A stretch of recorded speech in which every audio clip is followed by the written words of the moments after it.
I hit that thing where I was like, dude, you're Filipino? No way, me too. And they're like, what? And I was like, no. You're like, nah, I'm just kidding. That's how I felt when I like lied to Demazian and his boy, and I was like, yeah. And they were like, we're Guyanese, and I was like, no way. They looked at me, they were like, are you Guyanese? And I was like, yeah, I think I am. I can't let you down in this moment, dude. No, like, bro. It was too special. no, it was sweet, man. I feel like who the fuck meets other Guyanese people? Like, Dying breed, bro. How did rarity, endangered. Who is Guyanese? I don't know. Is that a real? Is this a real It's ethnicity? Guyana. yeah. Oh, yeah, Guyana! yeah. I'm so sorry. No, Oh my god! Of course, we were Guyana. like clown, bro. I had the same reaction when I found out about Guyanese people. I was like, dude, they're guy. I'm a That guy makes a too. lot of What the sense. fuck? Guyana, yes, of You course. Well, with that misinterpretation of the word Guyanese, let's start the Dumb Days podcast. Welcome No. back. Right here we have Cybertrash, Daniel, and we have Juno, real name Juno. And of course, lesser known scene side of the podcast, but the man himself, Alex Edep, and then myself, Giulio. I'm excited to be here, guys. It's been a while. Thank you for having us, man. Thank you for coming. You guys just moved to the area. Before, where were you guys at? Just a little bit outside of LA. Where was that again? Well, I'm from the Bay, but last year I stayed in Pomona because my roommate, my good friend Rocket, goes to Cal Poly, or he's a student there. So I don't know if that's like doxing him or not, bro. No. But we were staying. Maybe we should bleep that. we were staying. My good friend Beep. we were staying in Pomona, and I had nothing to fucking do in Pomona, but I just wanted to be out here because it was closer to LA. Yeah. And then last year he stayed with me it was supposed to be a couple weeks, but then we got our phones and wallets stolen at a rave. So a couple weeks turned into a couple months. Yep. He was staying with me. Yep. So it was kind of like we were both out I was here. there for Thanksgiving. Yeah, no, it was sick. I was supposed dude. to leave in October, bro. He was here until like December. It was insane. Yeah. An extra month in LA can feel like an eternity. Yeah, but that was the thing. It wasn't even LA. Like we were in Pomona. Like, Oh, dude. it was An so extra fucked month up. in Pomona is like 8 dog years. Dude, we were seeing so many like things like going on like in LA, and we just couldn't go. Like it was like so sad because we didn't have a car either. Right. I don't know. It was just really unfortunate. But then we left back to the summer. So I was in the Bay for the summer, and he was in Jefferson, and then we both just moved out here like Thanks a week for and a half doxing. ago. Oh, dude, all the Jefferson's the population of one Jefferson is getting doxxed right now. Well, how did you guys meet if not in Pomona? When like scroll way back. Way back. how did When- we- how did you guys first meet? So, well, we've had a lot of mutual friends. It's crazy. We've been at like the same places at the same time, but we didn't speak like at all. Like I went on tour with Eric DOA back in 2022, and he went to the Atlanta show. Like him and Eric are like pretty good friends. Like they go back a while. He went to high school with his roommate and his producer. But we just never knew each other. We were in the same green room, didn't talk at all. Yeah. And then back like last year, at the beginning of 2023, I was planning a mini tour during the summer, and I had an original opener.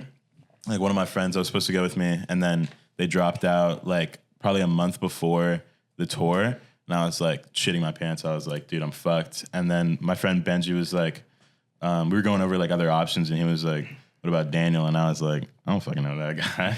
I was like, his music's really good though. So we hopped on a call, and he was like, yeah, I'm down. And then we like barely spoke until tour actually started, and then like over tour we were like, oh my god, like It's something I've never told you, bro. what? I remember because Tyler and Jaron were still managing me at the time, and you asked me about it, and then I went to them with it, and I was like, guys, how do you feel about this? Should I do this? And They were like, no, right? Yeah, they said no. Yeah, they were like, not a good aren't idea. you trying to get away from like the hyperpop stuff? And I Dude, was like, it's crazy because that's the exact reason the first opener dropped out too. He was like my friend, but he was just like, you know, Trying to distance himself everyone's from trying to the distance scene of himself from the hyperpop. hyperpop Wow. stuff, which is ironic because I feel like Right. now, like a year later, it's kind of like done a full 180. Right. But shit. yeah. And they were like, you haven't like dropped in like a year. Like, Yeah. Are you sure you really want to be gone for like a month and a half, just like spending money and stuff? And I was just like, I ain't got shit to do, bro. I was like, It's like sounds like fun. I was like, this music is not gonna drop regardless. So, Well, thank God you did, man. Thank God you yeah, did. no, literally, Absolutely. was Did y'all very- hit it off immediately, or did it take time? I think like because we were in New York. New York was the first show, and we were out there for like a couple days, and it was like a very like it was an instant like click, like how you like click with someone, like a good friendship. Yeah. But then I think what really happened is like we got fucked over pretty bad. Like we had a flight from Newark Airport to Chicago to make it to the next show, like the second show, and we're at Newark, and our flight gets delayed, and then canceled, and we have no other way to get there. And we were like at the airport for probably like I remember 18 hours. It was really bad. It was really bad. We were like Damn. on our stories, like begging people to like give us a ride and like pay for it and Yep. shit. Dude, it was sad. And so what we ended up having to do, like, thank God this dude Tim Weber. I paid him like $200, and he drove us from New Jersey to Hartford, Connecticut, because that was the closest place we could get a rental. We could get everybody a was rental trying to get a car. rental. We were trying everybody's to rent for someone all under the Newark flights 25. got delayed and like canceled because Was there someone like, over storm. 21, 25 to rent the car in the first place? I think you only needed to be like 21. Oh, okay, yeah. Yeah, so we rented the car, drove 13 hours to Chicago, missed the show, but we drove 13 hours straight. Yeah. Like I didn't sleep. I slept in the car on the way to Connecticut, but like I just stayed up all night in the airport because and they also lost their bags. Like him and my friend Benji lost their bags because they checked bags. It was just like, dude, it was like awful. Like I was losing my mind. I bet. But I think that moment was like oh fuck, like we're really doing this now. Dude, yeah. Like this is a it. trauma bond. Yeah, literally. We're like frat bros. Yeah. Go across the country. And then that show got canceled, so we had to reschedule it. Like we finished up the rest of the tour that summer, and it was like a lot of fun. And then I didn't see him for like 2 months. He actually was staying with you guys in Reseda for like a month, and I didn't even know Beautiful it. time, yeah. And then we had to do the rescheduled show in Chicago, and I'm not gonna lie, like neither of us were that hype about it at all. Yeah. But It was actually the opposite. yeah, it was actually, we were low-key not excited to do that in the slightest. But I really didn't want to do it, to be honest. But I'm glad I did. Like, it was really fun. And I love Chicago. Chicago was really pretty. But when we had gone back out, we were like, damn, like, I missed you, man. Like, I missed you a lot. Because I remember during tour, we were like, oh, dude, we're going to talk so much once tour is over. And we, like, barely spoke. Yeah. But, like, we still fucked with each other. Dude, like, it was just, I don't know. Like, we got, like, Busy, yeah, we got these tattoos. Yeah, we got these tattoos within, like, 2 weeks of knowing each other. Yeah. Wait, I gotta see though. Wait a second. So that's that was a matching with my first tattoo. Oh, and then beautiful. This is like the cybertrash like logo, like the eyes. That's right. Yep. So Come on now. a bit impulsive. 3 people have that shit tatted on them now. Oh, yeah. Maybe just 2, actually. I think but me, Tyler, and who else? It might just be 2. Yeah, but My old manager has it tatted, too. we ride hard for this guy. Yeah. But yeah, and then we saw each other in Chicago, and then we were like, I was like, yeah, you should just come out to my crib and we should make music. Like we had this whole extravagant plan of like making we're a like, we're gonna project. work out, bro. We're gonna lose 40 pounds. Dude, we're gonna lose 100 pounds. We're gonna make a fucking project. Like we're gonna be sexy as fuck. And then he came out and we got our shit stolen. And then we just we were broke as fuck. Dude, we were broke as fuck. Literally broke. we were just on the couch like every single day, just watching like different shows, just binge watching different shows. I think we made like 2 songs in 2 months. Like it was I don't bad. even remember what songs we made. We made Sunswept then. But I get that, true. dude. I had that almost exact same experience with my boy Sias. We were supposed to go to San Francisco to go shoot a bunch of 16 millimeter videos for him. Yeah. And all of our shit got stolen. All of it, all of it. And we that's just the didn't place know to what get to your do. shit We didn't stolen. know that we had insurance on anything at the time first. And we just had to decompress and like be in nature or like watch TV for like days because we just didn't know what the fuck we were going to do. Because we being thought we were like forced to watch TV is one of the worst things ever. Bro. Yeah. Yeah. Oh my god. being forced. What were you forced to watch TV? Dude, we were Well, it forced to watch wasn't shit else to TV. do. There was nothing to do. What was bro. the else to do? There was work on music. My setup at the time was like pretty bad. Like it was like really bad. I didn't have speaker monitors yet. My girlfriend over there bought them. Wow, It let's was go. It was awful. You know what Yeah? I mean? Like he was struggling really bad, like trying to work on my setup. Dude, I wanted to die. It was bad. That whole experience was so bad, it dude. was And we terrible. like had no money, so like Yeah, we were just like concocting bullshit in the crib. dude, bad, Yeah. bro. I couldn't even tell you what the fuck we were making. But it got us very close. It got us very, very close. Absolutely. That was another Yeah. trauma bond, bro. Dude, like things got so bad, we had to like every time like one of us was like just fucked up, bro. We would look at the other and be like, dude, like, the where I go, you go. Yeah, Shit. dude. So like Drake had this like one line in a song off of It's for all 4 the a.m. in dogs. Charlotte. It's Charlotte, 8 a.m. in I think. Charlotte. 8 a.m. 8 a.m. in Charlotte. And he was like, where you go, I go, brother. We Yugoslavian. Dude, that was that was a coping mechanism. Dude, literally, it was like, dude, we'd be like down bad as fuck. I'm not trying to do nothing. I'd look at him and be like, bro, what happened to where you go, I go? Are we not Yugoslavian? I'd be like, I don't want to go anymore. You go, I don't go. You go.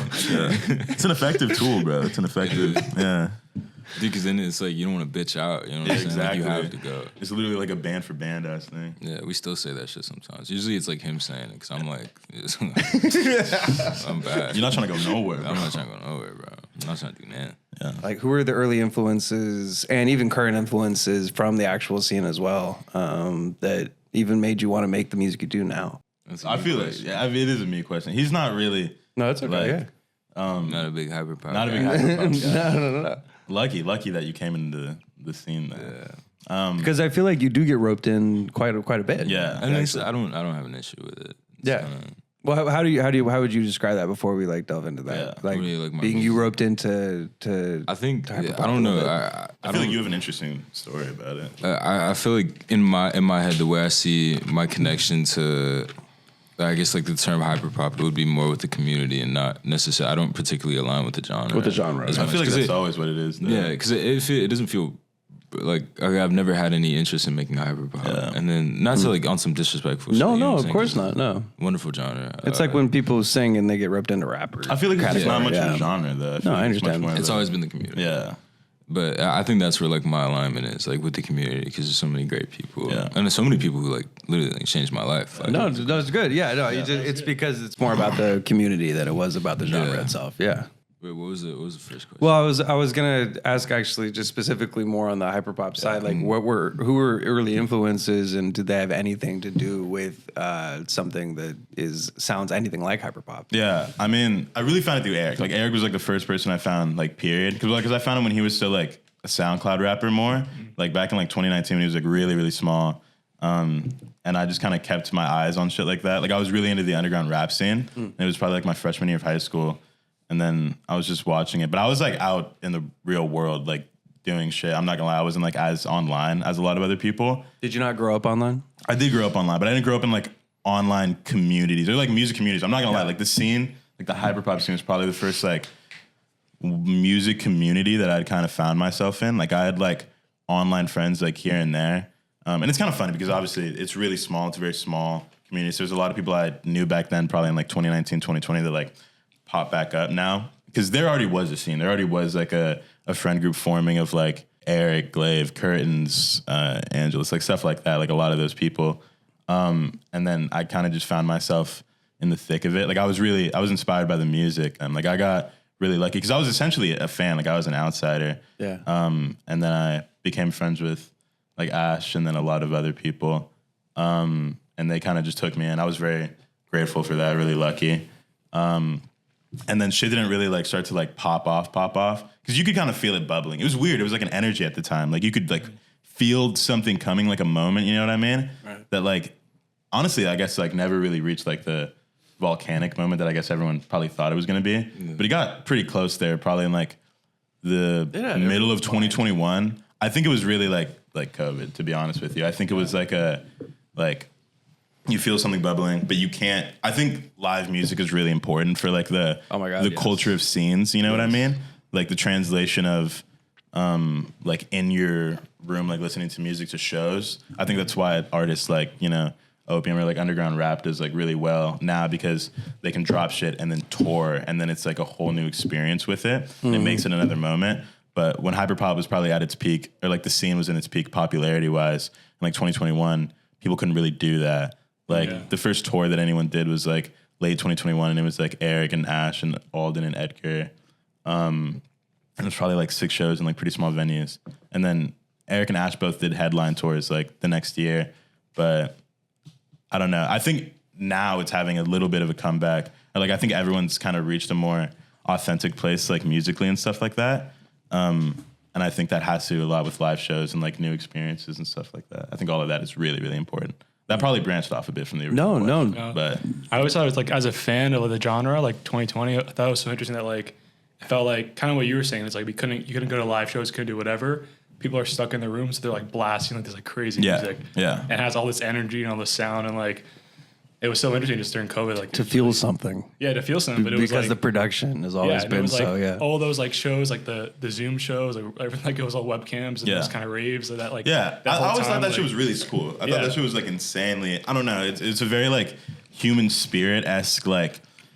We will prevail, like we will, even if we have to pretend that we're all together and turned up. The like- Zoom concerts. Yeah, I think shit like that is cool. Like, I Yeah, think it's yeah. a very like, I don't know. I really believe, and it's the same reason I think stuff like streaming is really cool, and I think that's why Hyperpop was really special to me at the time, and still is obviously. But like, it was providing a space because a lot of those kids, I'm not gonna lie, like it was weird. Like when shows finally did start happening, like tours started happening, I would be at these shows, I'd be performing some of these shows, and you could see a lot of these kids, like they've never been to concerts before this. Yeah. Like they're teenagers, you know what I mean? Yeah. And like they don't really know how to act. But it's adorable in a way because like It a is. lot of these people might have not even gone to concerts if they hadn't found the scene because like great point. I think it was a space for people that didn't really have a space. Like they didn't have anywhere to go. A lot of these people were online. And they had just formed their personalities sometimes. Some of these fans 'Cause they're had really, like, just teenagers. formed- right, They're really exactly. They kids. just Like- became themselves. like this is their thing. or what they think is themselves Exactly, right now. Yes. exactly. And like because a lot of these people, Damn. like I kind of, went more online and like into a lot of these spaces because of COVID. That's why a lot of people did, right? But like that friend group that was the scene and the fans too, they were online, not going outside before COVID. Like Right. they weren't going outside. Like, They were tweeting out like, I've been doing this. exactly like they didn't have spaces that became their space, and I think that's really important. I think spaces like that will always be important. I think that's again why stuff like Twitch streaming is like really sick to me in that kind of aspect because I don't know, like I think it's really important to have places like that where people feel like they can really be themselves, and then translating it to live shows is also really important and special for any community, any music scene, genuinely. 100%. Was there anyone that, to touch back on the original question just a little bit, was there anyone musically, any artist that could have been from the last 50 years, anyone that made you influenced to make the music that you do now, besides people who made hyperpop before you? I mean, like personally, I'm just like pretty inspired. And this goes for you as well. Yeah, I was about to say, like, I don't know. My thing was always like just emo bands growing up and stuff like that. And then like, I don't know, underground hip hop had like a really, not even just like the sound of underground hip hop and stuff like that, but like the energy of it, obviously, like because I don't know, it's cringe now, but like the free expression shit I think was really important. Like I don't know. I feel like every generation has like people they look back to and they're like, those people taught me I could be my fucking self. Yeah, totally. Yeah. For me, it was Yachty. Yeah. Oh, there you go. That's Exactly. the reason I started making music. Really? Yeah. I would see. That's awesome. Like I remember like being I was in the 8th grade, I think. And that's when he started blowing up, like 2016. And I was like, dude, I could do this. I was like, this is great, but it's like, nah, you know what I'm saying? This is when Broccoli's coming out. It was before that. This is before Broccoli. It was right when like One Night blew up. Oh, I that's right. remember that. And I don't know. I think it was such a huge contrast because I was like on SoundCloud and shit, but everybody was so like caught up on, trying to make their shit sound, conventional and very, very traditionally like well mixed and shit. Yeah. A lot of his shit was like so poorly mixed. Like a lot of the early like RD shit. I don't know. It was just so I was like, I can fucking do this. And then I did it. Yeah. I just stole beats off YouTube. So was that the first like music you heard that like made you like what was for both of you guys like the first, I guess any sort of art, but music maybe that you listened to that you're like it was really connected to me. Like I want to do this. Was it Yachty for you? Was it literally that or? I mean, that was like what made me do the thing, like kind of try and do the thing. Because I remember when I was a kid, like there was like 3 things that I wanted to be. I wanted to be like a YouTuber or a marine biologist or a fucking or a rock star. I really wanted to be a rock star, dude. And then I found out marine biology shit is boring. It can be. Dude, you're not even underwater like that. No, you're not That even shit- underwater shit like that. upset Nah, you like standing in water. I was in the 2nd grade, and it was like for some reason, like parents were there, you know what I'm saying? And I was just talking to one of my classmates, like parents, and I was like, yeah, I want to be a marine biologist. And they're like, oh, that's sick. Like, you like research. And I was like, What? Yeah. You're like, what do you mean? I was like, Research? research. Thought I got Who to told just you be that? underwater. I was like, And I guess. biologize. Because like in my brain, I was like, yeah, like looking at fish, like Yeah, exactly. And they're like, are you like good at like math and like writing shit down and like, science? And I was like, what the fuck? What are you talking about? This is the job, I was like, not the no, I job. like looking at fish, dude. Like, They're like tripod smart. and then they told me what it was, and I was like, oh, boring. I was like, nah, It ended up being that dream is so dead. much more. When I started to try to do that life path, it ended up being so much more memorization of Latin names of animals than so much other I can't things. do that. It made me want to shoot myself because I like you was just so interested in being hands on with Dude, it. I was like 6, and I was like, no, I can't fucking do that. And even though research is hands-on, exactly, I want to have that. I want to just be able to see it like a museum. But anyway, marine biology was out that the window. shit was off the table. That was it. And then I guess I tried to do like the YouTube shit for a while I was a kid, like up until like the 6th grade. What did you make? What videos? Dude, at first it was like Minecraft shit, and then I wanted to do Roblox shit, and then and then I wanted to do like Black Ops 2, GTA shit. You But were it never excited. worked out. Dude, I was. Was Speedy one of the main? Dude, it was people you're watching? Vanos, Oh yeah, fucking- yeah. Yeah, It might have just Speedy been and them Vanos. two, bro, and like PewDiePie, I guess. You know what I'm Bro, saying? but I feel Hot like take. Controversial. Bro, I love PewDiePie as a kid, bro. everyone did. Yeah. Dude, Yeah. he was the guy. Bro. I'm just happy he's got a kid and he's living life now. Yeah, Italian girlfriend. Italian girlfriend. But yeah, and then I don't know. I wanted to be a rock star. So like I really love music. I had such a deep appreciation for like pop music in particular because my brother put me on it so much. Like we both got MP3s one Christmas, and I didn't know how to like put music on there, and then he just put like all this shit he would listen to, which was literally just like mainstream like radio pop. Like, Oh really? Lady Gaga, Katy Perry, like a lot of like Usher, Neo, Beyonce, and fucking Oh, yeah. and a lot of metal bands too, like System of a Down and shit. was I hip. really love that. He was hip. And then I was like, dude, I want to be a rock star. And then I took one guitar lesson. I was like, this shit's hard. And then I don't know. I'm glad I ended up doing this. What made you pick the guitar back up? Like you mean like down the line? Yeah. I had no interest in like ever picking up a guitar again. I want to be a rapper. Right. Like, that was my thing. Like, Exactly. The Yachty shit made me want to be a rapper. Absolutely. And then I think I just got to a point to where I like redeveloped like a deep appreciation for like not only just pop music but like indie music as well and like R&B, like alternative R&B. And I think that's like made me want to be not a rapper because I think I took one good look at myself and I was like, oh, maybe not. I was like, maybe I shouldn't do this. And then yeah, that's what made me pick the guitar back up. That wasn't until like relatively recently, like last 2 years, where I like really tried to be on my singer-songwriter tip, producer tip. No, absolutely. I mean, I think there's so much to be said for that period of your life when someone may not be showing you music, but at least you do have like the radio or someone showing you pop music from the radio, or maybe you had like for me, I had a clock radio. And that's the only way I could listen to music for a really long time was just off of my clock radio next to my bed at night. And subsequently, they wouldn't play, funny enough, music late night. What do they play? They play crazy talk shows. So you're gonna get people calling in at like 3 a.m. trying to get their relationship advice from some asshole on the radio up at 3 a.m. And that was honestly why I even liked showbiz is because I didn't even know radio could play other things than music. And then you start to have all these different shows, sketch shows even for radio. That's crazy. That's sick. Where they're using Foley instead of visual effects. Just all kinds of stuff like that. But what was the first iPod or MP3 player that you ever had? I had a USB stick that I could put a headphone jack into. That was it. It was just a USB stick with 3 buttons on it.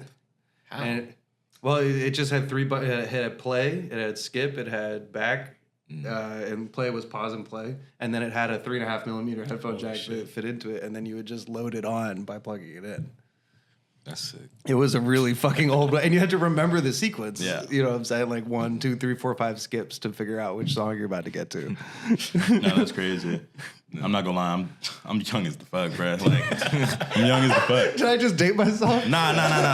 I'm just thinking like, dude, look, I'm like a baby, dude. I was really like, I don't know. All my cousins had like phones before me, like all of them are like older and shit. So I wanted to have a phone so badly. I wanted their phones. Like I wanted these like slidey little bullshit fucking. Yeah. Oh, the I wanted them, like, Psychic. I wanted them done bad. But like by the time I actually like reached an age where I would probably like not even need a phone. The only reason I needed a phone was because I was like going to school like by myself and I was like 9. Yeah. So my mom gave me like a fucking like, I mean, God bless her, but it was like a track shitty phone little or something. Android. Yeah.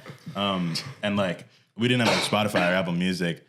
Dude, honestly, I'm not even gonna lie. I probably found SoundCloud before like a very decent amount of people, not because I gave a fuck about anything that was happening on SoundCloud, but because I was trying to download this other cloud MP3 app for music because I was so tired of listening to shit on YouTube because that's the only like music thing that I fucking know. SoundCloud downloader. And I wasn't listening to like real artists, to keep it honest with you. Like the thing that introduced me to music like on my own, probably because my mom like played a bunch of music growing up. Like she had a big ass CD collection to like play in the car before it broke. It was like video game like AMVs and like Naruto AMVs and like bullshit like that, and like the music they would play in those, I'd be like, oh my god, Like this Evanescence. is yes, exactly, like Evanescence, Evanescence, fucking Linkin Park, Dude. Yes. like just bands like that. Yeah. I was like, dude, this is awesome. This is so rock star core. I love that type of music growing up, bro.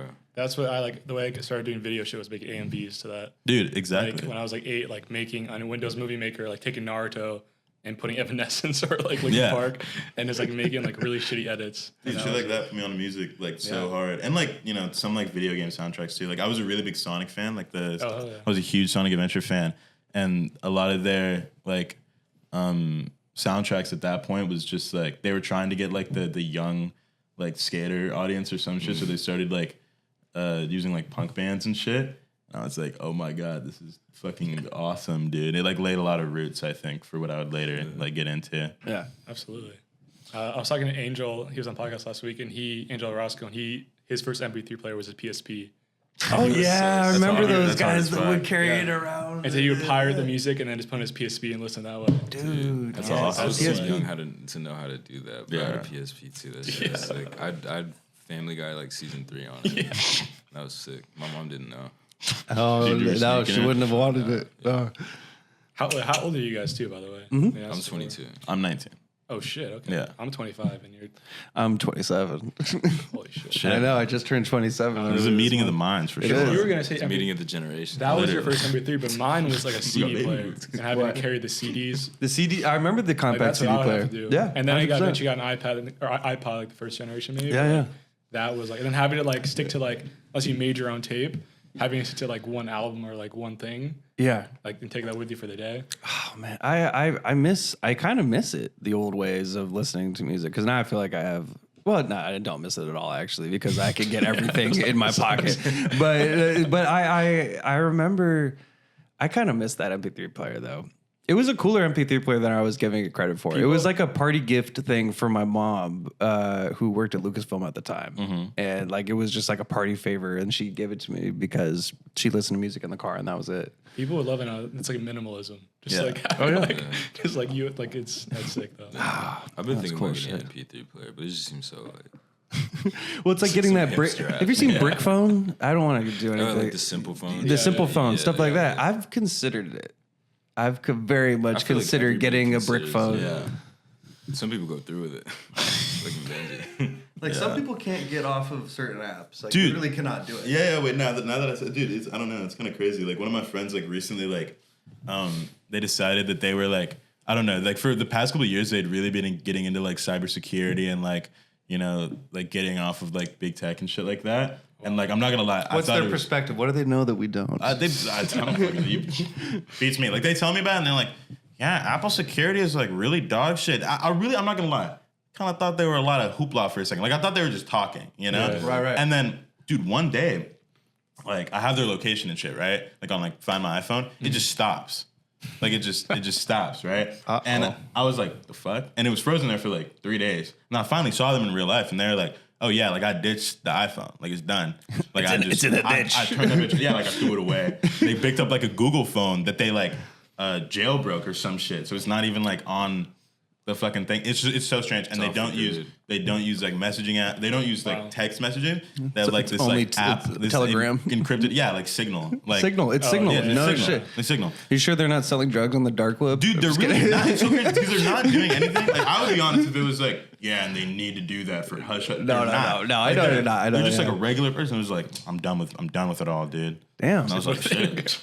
Like, did you guys see can't like blame them. the hell Social with it. Security leak? What? Oh my so- god! Yeah. But Well, it's- is it true? Did it really happen? It's 'Cause true, but, I know that all those headlines were like potentially. Everyone's like Everyone's billions got- of social, but like for me, it's also like I feel like I saw that. like also like being so online all the years. Like I was 7-year-old on YouTube making videos like in my life. And, like They've I feel had like your info forever. they have my shit. Yeah. like, got like, your bro, shit. I was like, I'm cooked, you know? yeah, it's Yeah, like I'm it's like cooked. everyone 2008 is when I made an account. Like a lot of people like when I came out, they were like they already have like yes, it sucks and you should like freeze your credit, but it's like they probably already have everything. Like we're not really like Dude, unless you're like yeah. targeted or you're doing something excessive. You're saying like your Yeah. friends weren't doing, but like I don't fuck care. Like Dude, I feel like I would hope we're- they would tell me if there was some charges going on. yeah, You know? but it's like all of our shit's online, especially like because you guys too, like as artists, are you're so forward on the internet. It Like, gets scary. Yeah. But I mean, we're like beyond the point of like being compromised. So I feel like. Yeah, I I mean, mean- not publicly, but like, Yeah. if anybody who like, you know what I'm saying, really wants our information, like, where I find it. It's one of those things like that's the whole thing about like cybersecurity. It's like it's not even about like trying to make yourself impenetrable.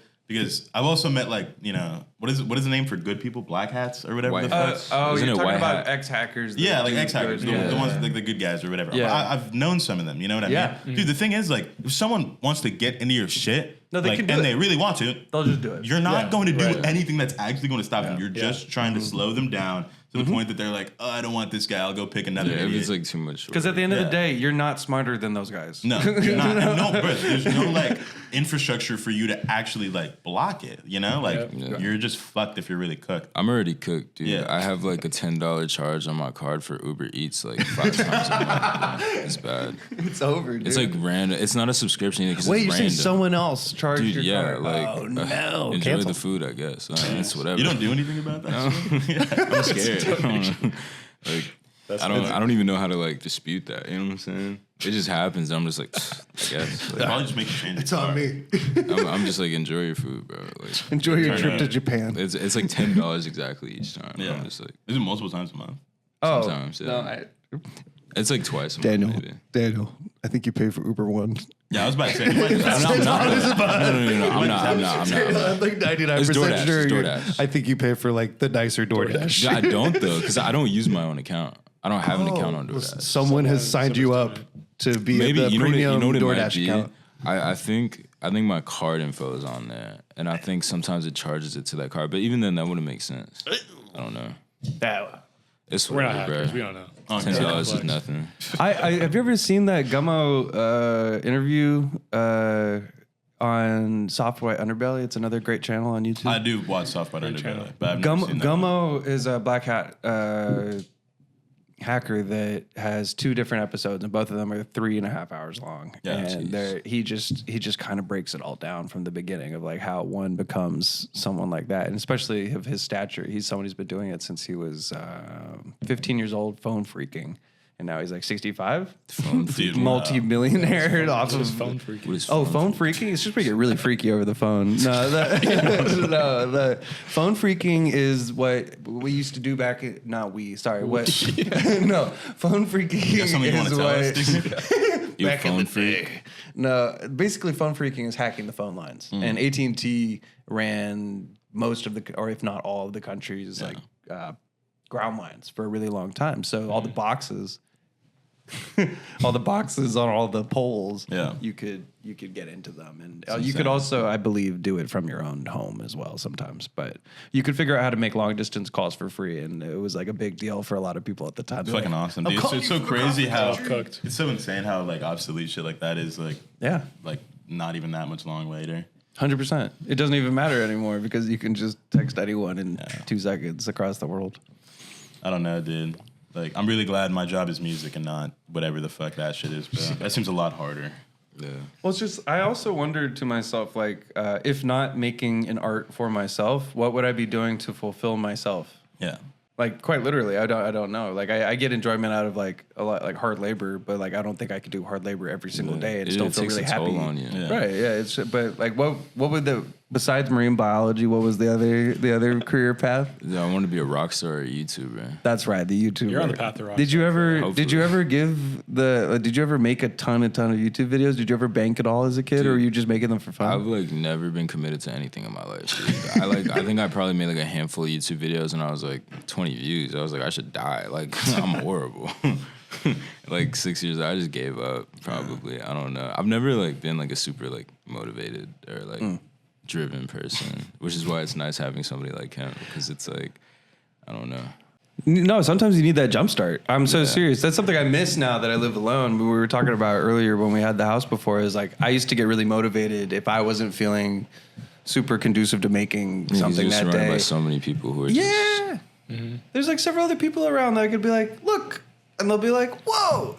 Or they'll be like, here's how you can make it better. Or here's what I'm doing today. And that'll inspire the shit out of me to be like, I should do something today if I'm feeling that way. But it's always nice, like having like a catalyst for wanting more for yourself. no, absolutely. It's really sick. It's really important to be surrounded by people that make you feel that way too. Because like there was like a highlight when we were down as fuck. Actually, like last fall was like visiting you guys for the first time. It was my first time visiting you guys, and it was like genuinely like mind blowing to me. Like I talked about it for like weeks because I didn't glaze you guys in the moment, but I was like, dude. First of all, these people are insanely because he had talked you guys up so much. You know what I mean? And I always believed him, but like it was a different thing, like seeing it in person. You know, like it was so much love, so much creativity, like in like every corner of the room. You know what I mean? And it literally became like our goal to like try to create something like that. You know what I mean? Like I think it's, I don't know.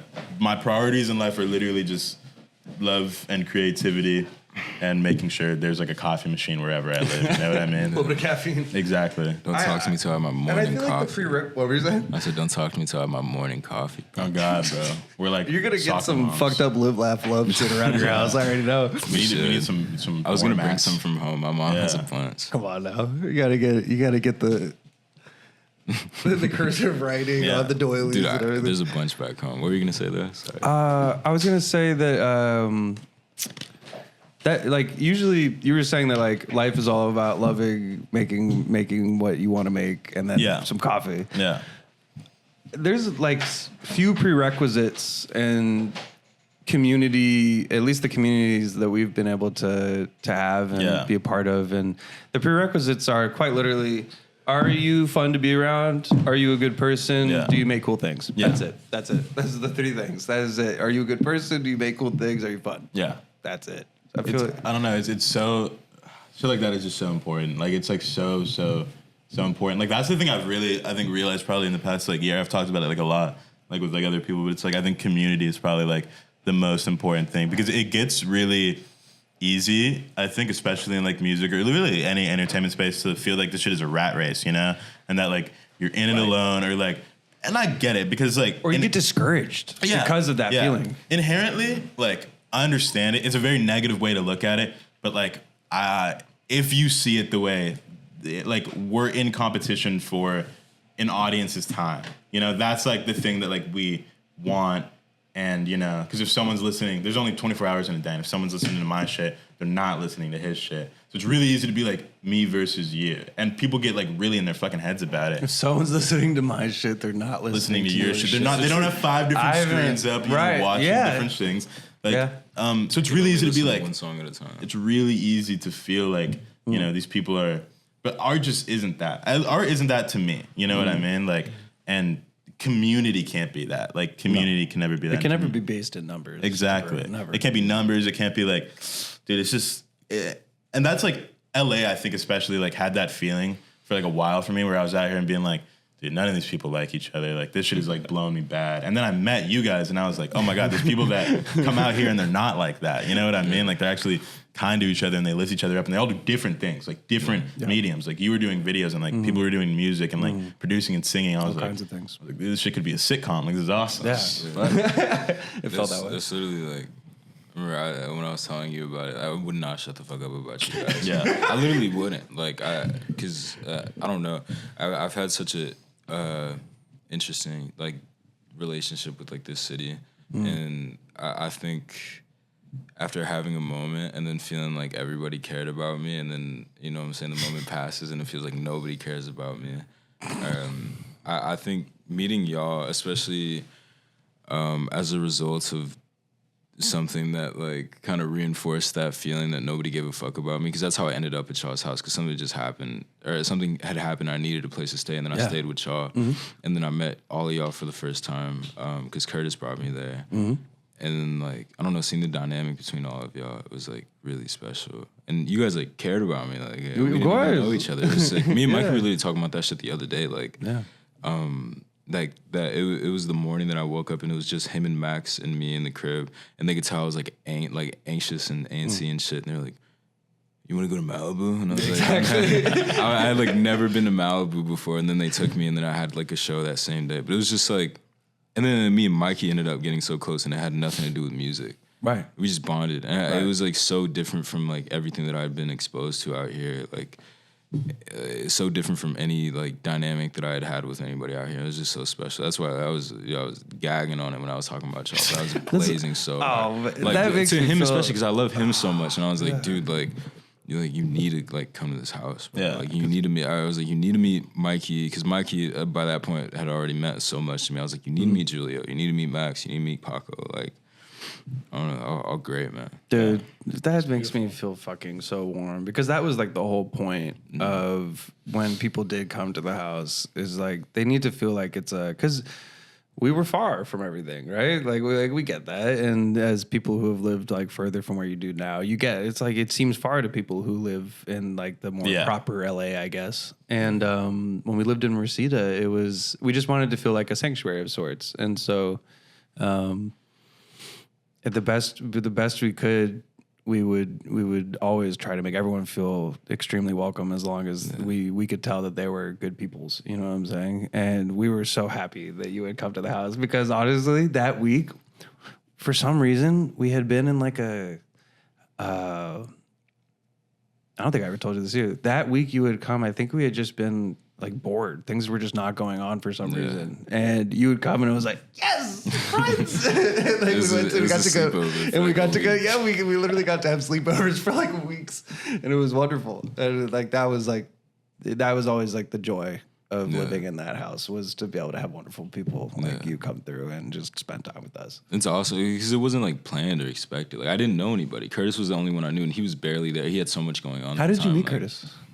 Dude, through like the Kogo people. Okay, that makes sense. I met them through like through Jan. And yeah, I don't know, but it's cool how like the coolest, most like substantial shit is always like never really intentional, expected or intentional. Like the coolest, most like substantial relationships too. You know. Cheers to that. Thank you. I don't know. That was special, man. Oh man, that makes me so fucking happy. Shout out Curtis. Curtis is a big reason why a lot of us are together. If I'm being honest, Curtis was like. One of the first people who, on one of the greater levels, showed everyone, at least in the communities where we're from in Raleigh, and I'm sure it had like fallout in other places, but he showed us, it was like, damn, yeah, you can really have a whole ass career from doing this. And TikTok showed him that, of course, but it was, and then he got to snowball it over like the next few years, and still is, but he was the one who had connected us with everyone out here, if I'm being honest. Like him being affiliated with Coco and part of that whole great group of people allowed us to branch out when we first moved here in a way that we didn't have to feel like we were overstretching ourselves to try to meet people. We were already meeting people that we really respected off rip, like really respected, and they were showing us similar levels of respect and love, and it was just like, that was the feeling we always wanted to give up. That was the point. It's like we wanted people to feel that way when we first got here, because Kogo at the end of the day made us feel really, really welcome when we first got here. That was important to us. Cool people to be similar in that way, at least to have like a sanctuary for people to be at. Yeah, it's beautiful, man. Moving forward into the present, I guess. Daniel, you have a whole ass album. Yeah. You have like a debut album. It's not really an album. It's not really an album. It's not an album. It's only like a lot of tracks. Like it's like 11. 11 songs. It's like 30 minutes long. Oh, It's not 30 minutes long. Don't lie like that. But it's like 20 something. It's like 23, 29. so it's been cut down from a big pool Yeah, all the way down to 11 tracks now. cut it down a lot. It's like Love Island, bro. What in the home stretch? What does this album mean to you, and how do you want to be? How would you want it to be received? It like simultaneously means like a lot and like really nothing at the same time. Yeah. I feel like the personally it means a lot. I feel like substantially it's kind of just a collection of like just fucking no, you hurt my heart, like Yeah. little dumb songs. I mean they're great songs, but it's like I don't know. To me it represents like it's just a whole part of my life that I'm like really done with and over with, and I'm like ready to leave behind, which is why I like can't wait to drop it. But I hope it's received well. I hope people listen to it and they're like, oh, this feels familiar and cozy, and I don't know. Yeah, it doesn't mean much. No, I think so many people can relate to that subject matter that you're talking about. They wish they could forget maybe that person that they can't get out of their head, if that is the correct diagnosis. It's a huge theme. Yeah, is it? I used to have like a whole thing like about what it meant, like the name in particular, but I just stopped saying it because it just felt like so dumb. Like why? What about the name of the album made you feel dumb? For those who don't know, it is Heaven is Blue. Heaven is Blue. Yeah, I think I just hated saying it, so I stopped like telling people what it meant. But like, I guess like the whole thing about it, because I remember I just like thought it looked cool. Like I'd been holding on to that name for like a year and a half. Like by the time like I decided that was gonna be the name. And How did you then- come to that name? I don't know. I think I was watching I think the moment I really decided I wanted that to be the name, I was watching the Beatles movie with a friend. Which and Beatles then movie? It was the Help? cartoon one. Oh yeah. You were watching Yellow Submarine. Like and then there was a part where it was like yeah, it was like let us not forget that heaven is blue. And I was like, Oh my god! I was like, I'm fucking stealing that. You make I was me like, that's so just happy mine right now. now. That's one of my favorite films ever. Dude, I watched it. I was kind of high and really drunk, As you but I should was be. like, Yeah, it was sick. I was eating this fat ass sandwich, but Perfect. I remember like when the first time I explained it to somebody, I thought I sounded so smart, and then I explained it to like a few more people, and I was like, oh, I sound like a fucking idiot. But it basically just means like blue, just kind of like stands for what the word blue and like All I the guess the color blue. connotations. Yeah, like Yeah. all the connotations. It's just like depression, I guess. Fucking, when you're feeling down and shit. And then heaven is just like, I don't know, it's a nostalgic thing. I guess like looking back on things. Like for me personally, I always find the most comfort thinking back on like when I was like, like really fucked up and depressed and shit and dealing with people who weren't good for me.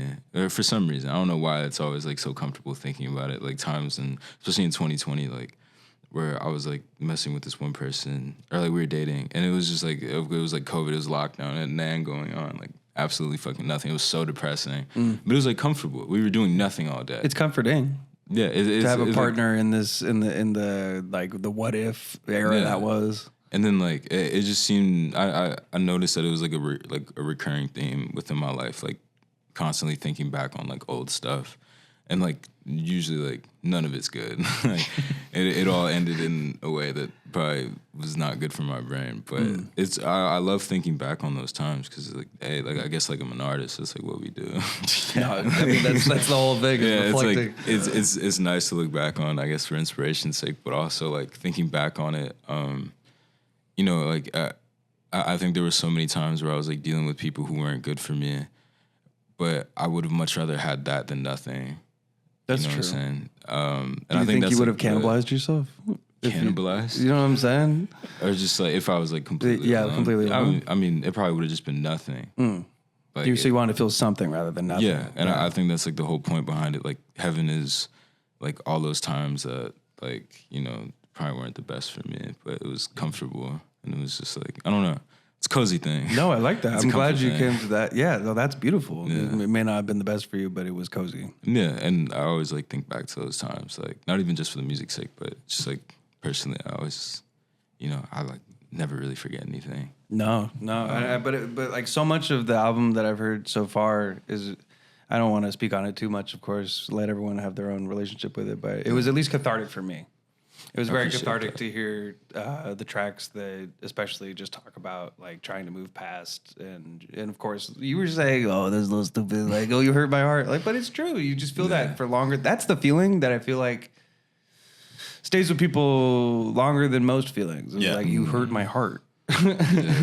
And people don't forget things like that. I will say though, one thing that and I don't know if I should really say this, but like, because I'm like critiquing my own music, but like one thing I will say about it is I wish I had been more critical of myself on it. In what sense? In something specific or in something Just like in the songs, lyricism because like nothing is one sided, and I feel like a lot of the songs are very like. Some of them are kind of mean spirited in a way. Like, I think most of that music tends to be like most of the music. I think it's a problem I've been looking at with myself too. Like it's a real like because it's easy to do it. And it's really easy because I feel to like demonize the other person. But it's more of like it's less about obviously when we're writing music, like we're not really writing, I think, like realistic portrayals of situations, and it's a lot more about how it feels in the moment. Right. But like I think it maybe contributes to a larger issue of people not, thinking critically about their own flaws in situations. It's almost like that all girls are the same shit. But you have really, I think for the record, like you have really beautiful ways of saying the shit that you do. I don't think so, but I appreciate it. I don't know. I like, because I think back on like the situations that I was in, and I like, not even just in the music, but like talking about those situations that I was in with people. I very much had like a, man, they were horrible to me, like type of complex going on. But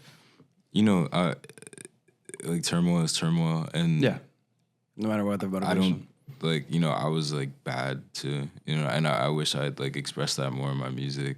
It probably comes through in some parts, but I wish I was more candid about it because like listening back on it, it feels one-sided. Like, it wasn't, especially with the perspective that I have now, where it's like because it's like this whole thing where I feel like a reoccurring thing in my life has always been like a lack of mindfulness and almost like a selfishness and a lack of perspective as well. And I don't know, it just like it almost feels dishonest listening to the music sometimes because it's like this isn't how it actually was. But that's really interesting. I mean, that can come through in many other ways than just the music. I feel like, and I feel like it's something to ponder on for the visuals for sure. Yeah. You said it's like a feeling though. It's what you're feeling in the moment. Yeah, like, which I guess is still valid. Which is totally because that's like your first reaction to like heartbreak or whatever is like that defense of like they hurt me or whatever. But then in the future comes the mindfulness of like maybe I was to blame too. But like they using the music like it's a capsule of that feeling.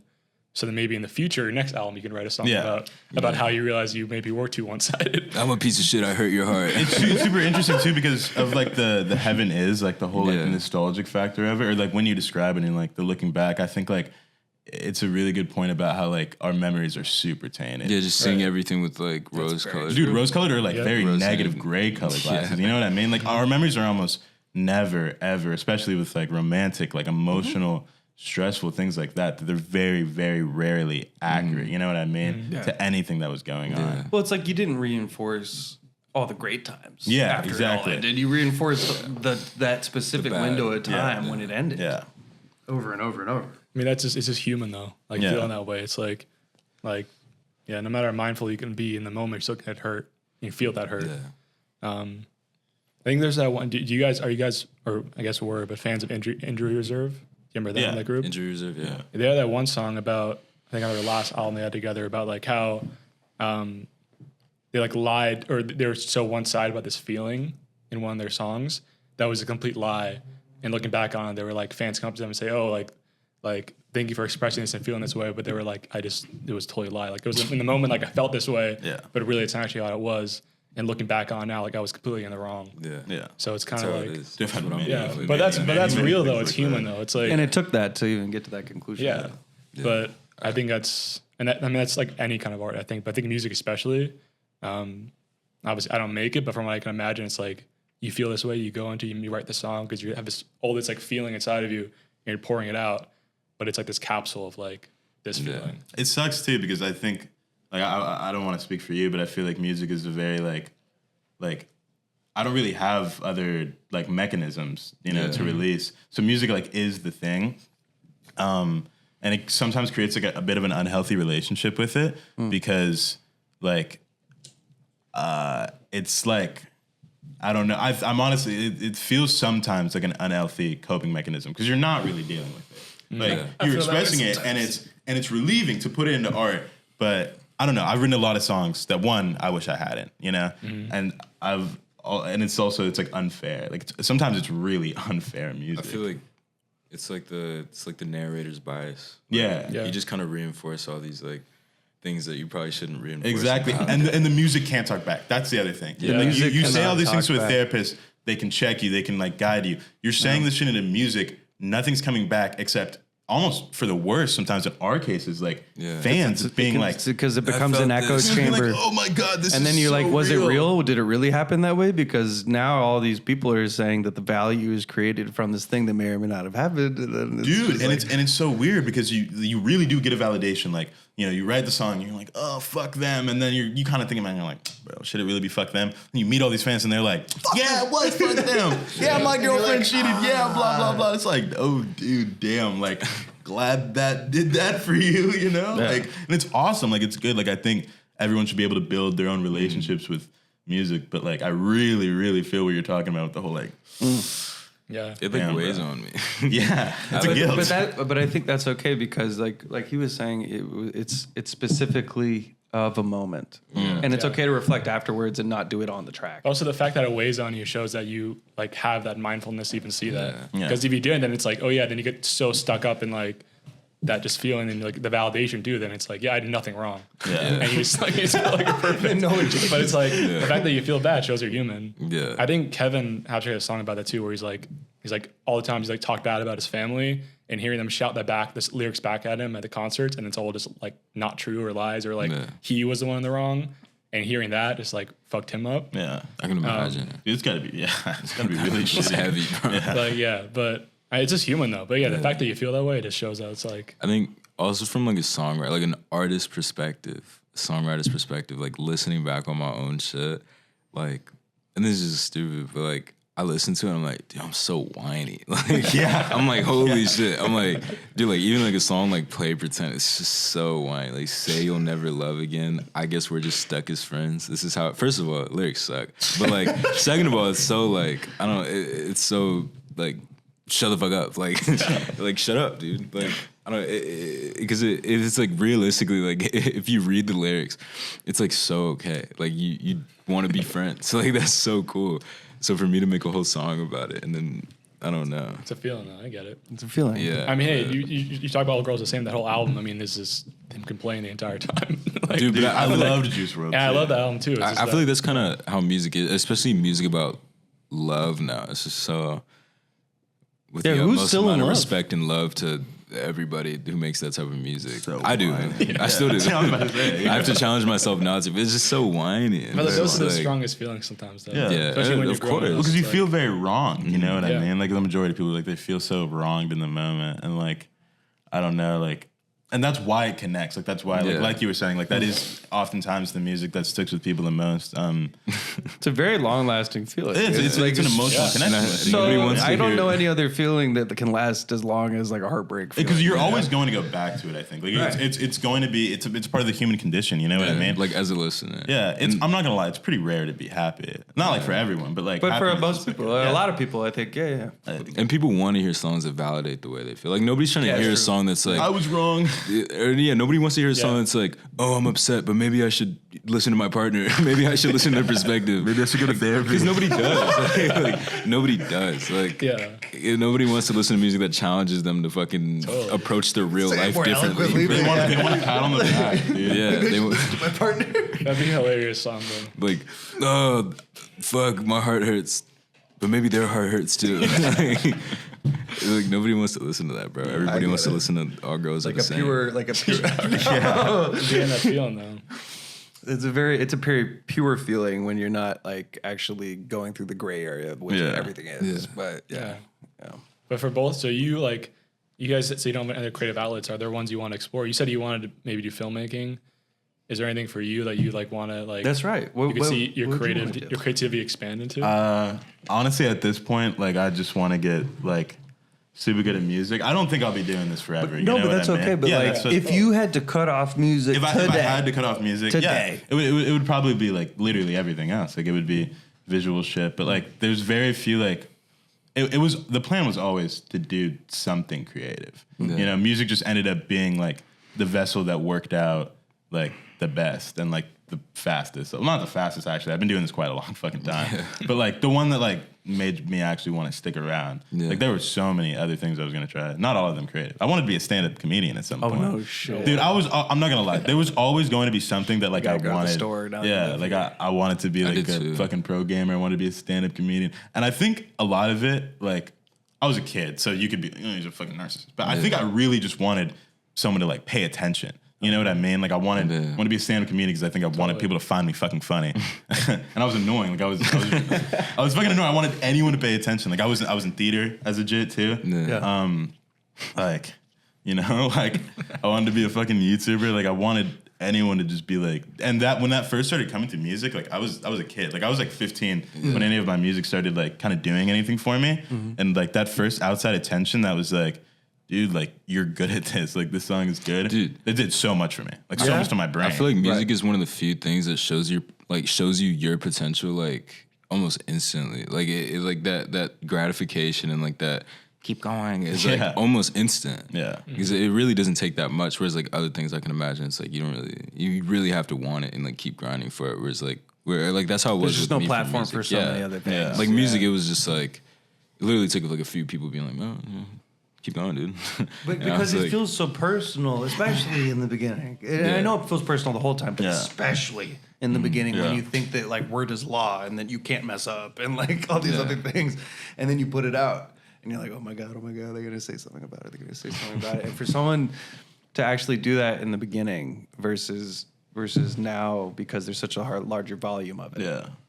Back then, it felt like someone giving you actual validation. You know what I'm saying? I was making music for like 2 years probably before I actually got like any, because I remember when I started making music, like I wasn't in like an online community. I was just like 13 and I was just recording like the shittiest songs of all time. Like the shittiest songs of all time. Like not even in like a way that like everyone calls like their first shit bad. Like my shit was like very bad. I didn't know how to make music. my shit was horrible. And so there was never like a moment that was like, I should hold on and like refine my craft or like anything. Like I posted the first song I ever made, and I posted almost every single song I made after that, and it was to no one but like my middle school. Like I was in like 8th grade. You know what I mean? Yeah. So kids like knew, and dude, I don't know if you know this about middle schoolers. They're mean. They're mean motherfuckers. It's like the worst time ever to like try anything because We'll never like, go back. all of these motherfuckers like they know that they can be mean, but like they don't have the social awareness that probably comes a little bit later in high school. That's like, oh, maybe I shouldn't be a fucking dickhead.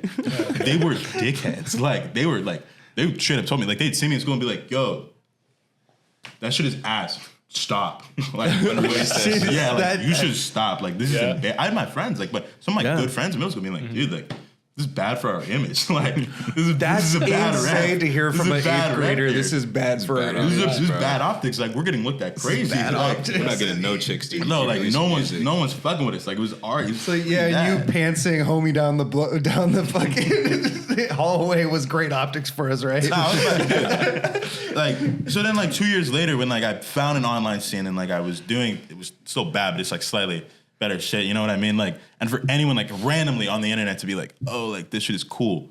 Like that did so much to my fucking brain. And I think, you know, positive and negative, like, I mean, I think it happens to a lot of young artists too. Like when they first get that like online, I'm not gonna lie, thank God it didn't get bigger than it was back then. Because I think it came gradually as it was supposed to. But if like any of those things had like blown up, like I think it would have been so bad for like, you know.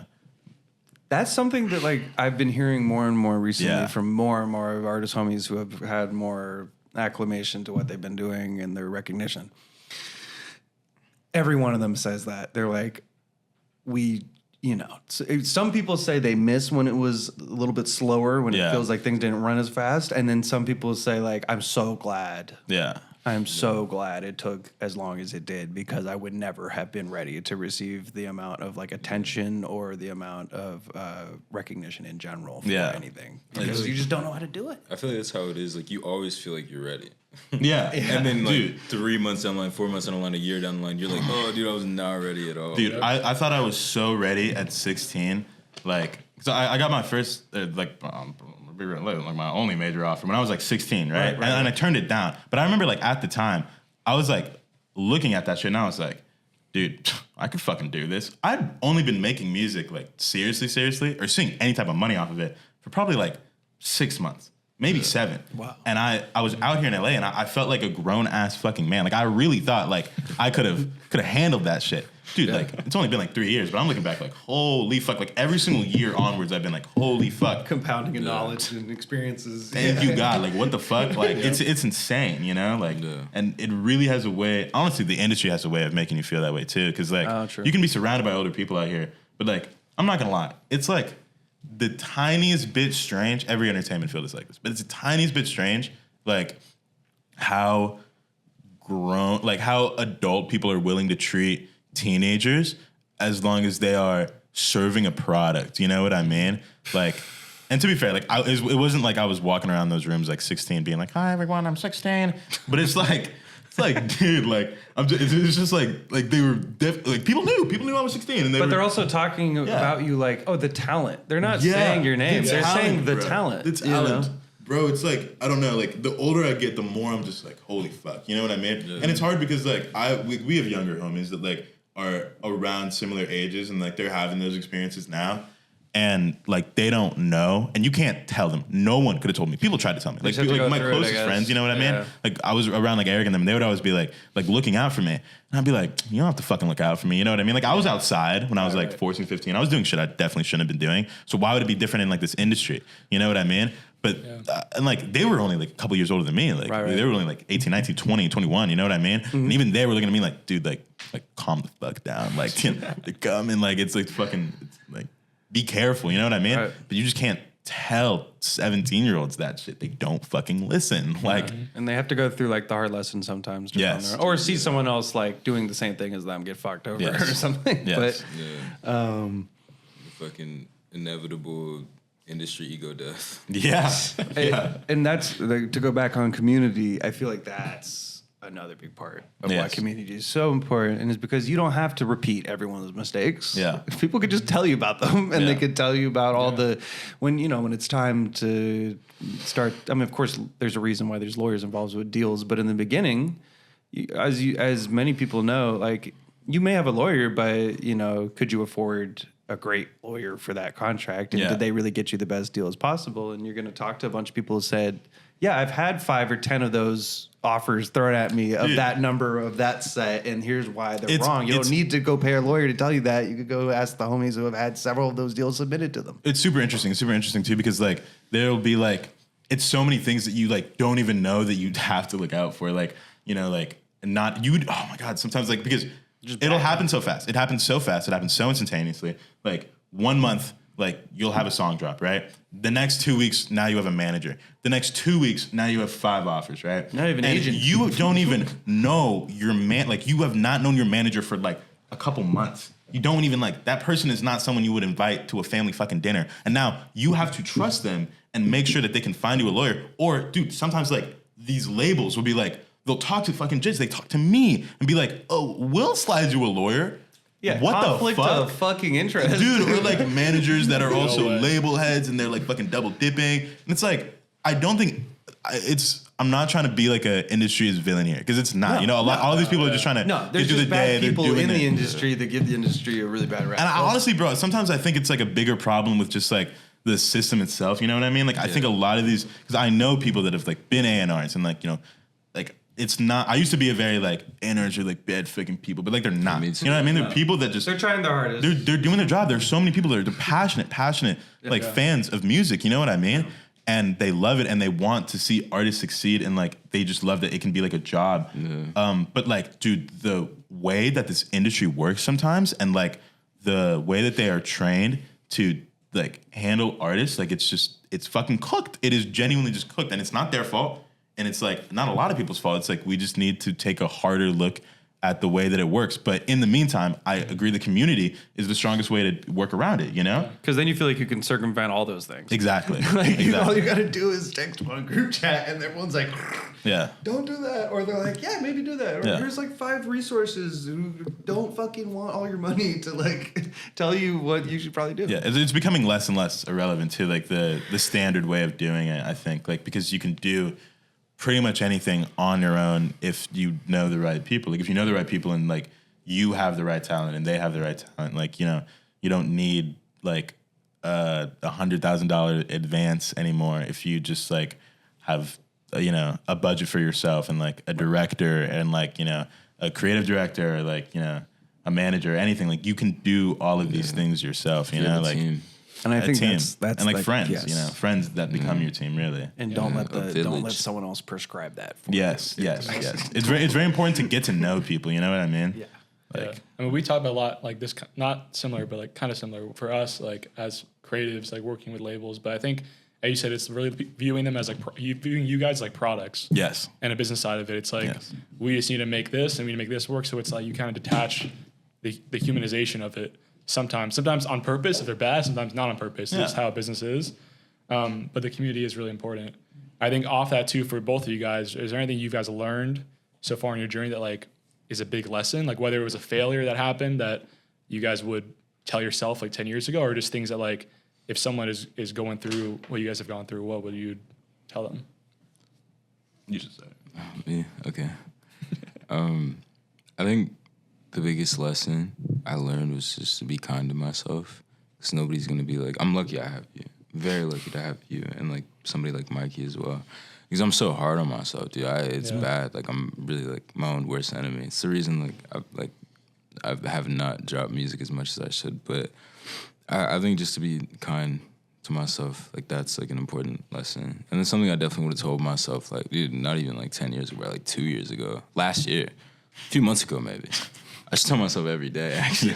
Dude, because it's like, I don't, like, nobody's gonna be kind to you. Nobody's gonna give you the benefit of the doubt. Nobody's gonna wait for you. Not to be all like Sigma grind setty, like you're on your own, but it really does help. Like supplementing your mental health and fucking really taking care of yourself and making sure that you don't get caught up in like everything the bad voices tell you and stuff is like so important. I feel like especially as an artist who's seen any like amount of success and who comes out here and stuff, because there was like a time where like I don't know if I brought it up earlier, but like, you know what I'm saying, you go through the thing where it's like everyone cares about you and then nobody cares about you, and then really you're just left to deal with that. Yeah. And that's how it was for me. Like it was just me. Like the circumstances were not in my favor. A lot of people like had left my life just like for whatever reason. I like didn't have management for a while because my previous managers were like A&Rs and like, you know what I'm saying, like they have jobs and they can't manage me legally. But I like very much felt alone, and I was just like, and it was right after the whole nobody cares about me thing. So it was just like I really did not give myself any grace, and that shit like really like almost like destroyed me. Like not to sound dramatic, but like it really like that shit almost took me out. Ego killing. Yeah, it is. Dude, it's a huge fucking ego killer, bro. And like so much of being an artist is being able to keep that ego in balance, and whether that Yeah. means letting it swing really far in one direction and then bringing it back, or it's like your motivation is directly like tied to it. Yeah. In my opinion, like motivation and ego, Yeah. like directly yeah. tied. It feels like my value's tied to it as well. Like my self-worth. Self-value, self-worth. It's cooked, bro. My shit is flambéed and seared 13 minutes on both sides, bro. And that's something that like I think that everyone goes through, especially when you have in your first section of your life as an artist, is like, how do I not put all my chips in one basket that is the one thing that I want to Bless do you. all the time? Bless you. How do I not put my self-worth chips in that basket? And how do I find happiness that is in other things that is not things that I can make? Yeah. Like I don't need to be the one that makes the things that make me happy. It's a hard balance. Yeah, it's not easy. I go through that shit too. I totally understand that. That specifically. But going it on your own, like if you had any community with you, maybe it would have been better. You know? Yeah, and I'm glad I have that now.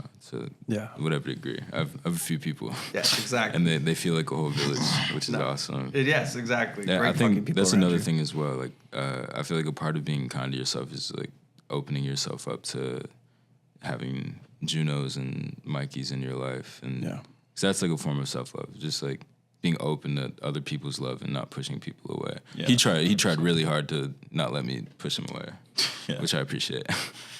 Because Lord knows I would have done it. It's real. Yeah. I think that probably is like the thing, like is community. And also, I guess, I don't know. I never really had like there was only like one time period in music where like I was kind of like, I never thought about quitting. I'm not going to lie. Like I thought about a lot of other things before I thought about quitting music. You know what I mean? Like I'd quit life before I quit music. Like this shit is, like it's just that integral. Right. So like, but there was a period like after I turned down that deal in like 2021 and like it's like the craziest whiplash of like all time because I was still in high school and I was going into my junior year probably. So if I took that deal, I was definitely going to drop out and get a GED because it was like that much money. You know what I mean? I was like, this is the shit I fuck with doing. School is the shit I don't fuck with doing. School is for fucking losers. And I was in LA and then I'd come back and been like, damn, better take that deal. And then I turned it down. And then I went back to school. And it was algebra the next day. It was right after COVID. So like, I was going back to like real person school and I had to look all these people in their faces again. You know what I mean? Yeah. I didn't like the majority of them. I wasn't friends with a lot of people in like my hometown anymore. Like I'd had friends and then I fell off with like pretty much all of them when the music thing started like really happening like during COVID. Right. So like I didn't have that many friends. I had my one really good friend who I now live with, Rocket. But like it felt like I had lost a lot of the music community that I had been building up. And if I could go back, that is the thing I would tell myself is to start rebuilding that faster. You know what I mean? Because that's always been the thing that is like kept it pushing. Dude, even like last year, like right before I met you, like I was having a really hard time creatively. Like I was like kind of struggling and being like, dude, I have no idea where I want to go. Like I have no idea what I can do. Like I feel like I've like burnt out a lot of options. I wasn't making music with people in real life. Like people were just sending me stuff. And like shout out, Hollow, my producer that I've been working with for years.